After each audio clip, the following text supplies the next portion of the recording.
Badlapur encounter पर high court की सख्त टिप्पणी अब सामने आ गई है। एनकाउंटर की परिभाषा अलग होती है, हाईकोर्ट की तरफ से कहा गया है हम इसे एनकाउंटर नहीं कह सकते। एनकाउंटर में पहली नजर में गड़बड़ी देखने को इसमें मिली है। आम आदमी गोली से नहीं गोली को चला सकता है। पिस्तौल पर उंगलियों के निशान की जांच होनी चाहिए। पुलिस ने सिर में गोली क्यों मारी, ये भी हाईकोर्ट की तरफ से कहा गया है। 4 पुलिस वाले एक आरोपी को कंट्रोल नहीं कर पाए।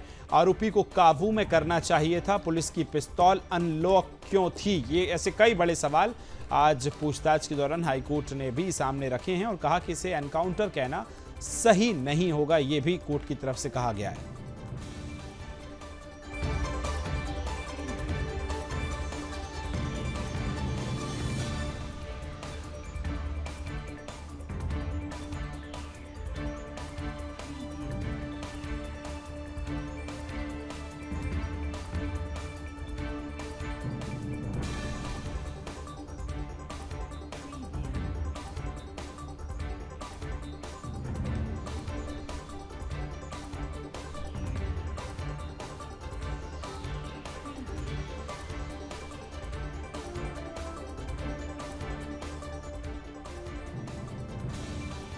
बदलापुर एनकाउंटर पर हाईकोर्ट की सख्त टिप्पणी सामने आई है। आपको जिस तरह से आज जानते हैं, बदलापुर में जो एनकाउंटर हुआ था, पुलिस की गोली लगने से आरोपी की मौत हो गई थी और कुछ पुलिस वालों को भी चोटें आई थी। और इस पूरे मामले पर हाईकोर्ट ने अपनी टिप्पणी दी है और सबसे पहले टिप्पणी में कहा कि इसे एनकाउंटर कहना गलत होगा। और दूसरी बात कि 4 पुलिस वाले एक आरोपी को नहीं संभाल पाए और अनलॉक ये पिस्तौल क्यों थी, क्यों ये स्थिति बनी कि पिस्तौल चला दी गई आरोपी की तरफ से, ऐसे कई सवाल बदलापुर एनकाउंटर पर हाईकोर्ट ने सख्त टिप्पणी करते हुए कही है।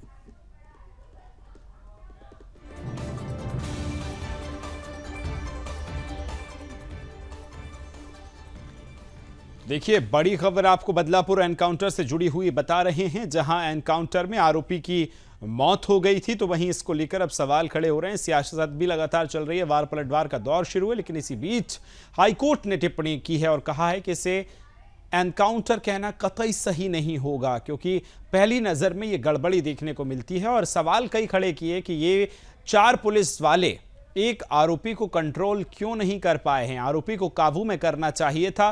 पिस्तौल पुलिस की अनलॉक क्यों थी जो आरोपी ने उसको चलाया है, और पिस्तौल की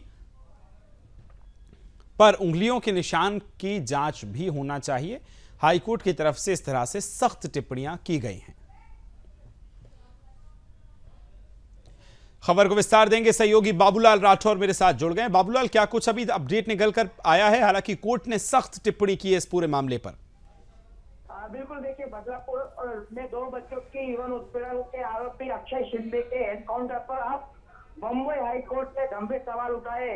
अदालत ने कहा है कि यह पहली नजर में एनकाउंटर नहीं लगता है, कोई आम आदमी गोली नहीं चला सकता है। इसके अलावा 3 गोलियां चलने की जो बात कही जा रही है, उस पर भी और एक सवाल है कि 3 गोली में से एक ही गोली लगी है, तो 2 गोलियां और कहाँ गई है। इस तरह के गंभीर जो सवाल पूछे बम्बई हाईकोर्ट ने, तो निश्चित तौर पर अब कहीं न कहीं इस बम्बई हाईकोर्ट के बयान को लेकर विपक्ष को भी एक बड़ा मौका मिल गया है सरकार को घेरने पे। अब आगे किस तरह के विपक्ष और सरकार इस पर जवाब देगी, ये देखने वाली बात होगी।